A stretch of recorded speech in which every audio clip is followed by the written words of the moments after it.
Kami akan awal informasi pertama mengenai tingginya impor minyak dan gas atau migas menjadi sorotan Presiden Joko Widodo dalam sidang Kabinet Paripurna hari Senin di Istana Bogor, Jawa Barat. Presiden menegur Menteri SDM Ignatius Yonan dan juga Menteri BUMN Rini Sumarno terkait tingginya impor gas ini. Dalam sidang Kabinet Paripurna di Istana Kepresidenan Bogor, Jawa Barat, Presiden Joko Widodo menyoroti besarnya defisit neraca perdagangan yang pada Januari hingga Mei mencapai 2,14 miliar dolar Amerika. Presiden juga menyinggung turunnya ekspor yang secara tahunan mencapai 8,6% dan impor migas yang cukup tinggi. Presiden Jokowi pun menegur Menteri SDM dan BUMN terkait tingginya impor migas ini.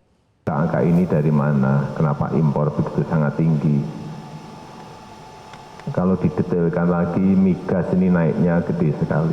Hati-hati di migas, Pak Menteri SDM yang berkaitan dengan ini, Bu Menteri BUMN yang berkaitan dengan ini, karena remnya paling banyak ada di situ.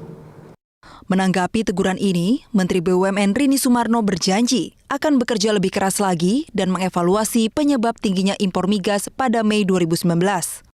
Sementara Menteri Keuangan Sri Mulyani Indrawati mengakui produksi migas semester 1 2019 masih di bawah asumsi pemerintah.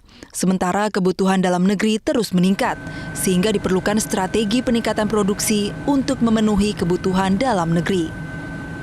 Karena memang selama ini kan kalau kita lihat di dalam sampai semester 1 sebetulnya tadi kan juga terlihat bahwa produksi dari lifting minyak dan gas kebetulan di bawah dari yang kita asumsikan awal. Jadi dari sisi kuantitatif turun. Kebetulan tahun ini juga kurs maupun harga minyaknya lebih rendah. Jadi memang penerimaan kita dari sisi migas mengalami penurunan. Namun kebutuhan di dalam negeri itu meningkat gitu. Jadi memang harus dipikirkan strategi mengenai hulunya adalah bagaimana sumur-sumur itu bisa ditemukan yang baru atau yang ada harus memproduksi lebih banyak. Dan untuk yang gas juga sama dalam hal ini. Dan untuk kebutuhan dalam negeri apakah bisa ada substitusinya seperti yang B20, implementasinya seperti apa. Itu mungkin yang lebih perlu untuk diperhatikan karena selain neraca pembayaran juga nanti terlihat juga di dalam APBN kita.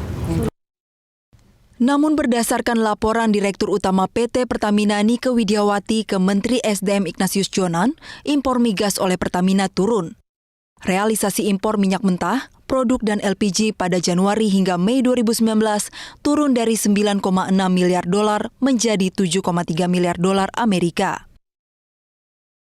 Sementara impor minyak mentah tahun 2019 turun menjadi 2,2 miliar dolar dari sebelumnya 4,3 miliar dolar. Dari Bogor, Jawa Barat, Humaira Balkis, Aristiawan, Metro TV.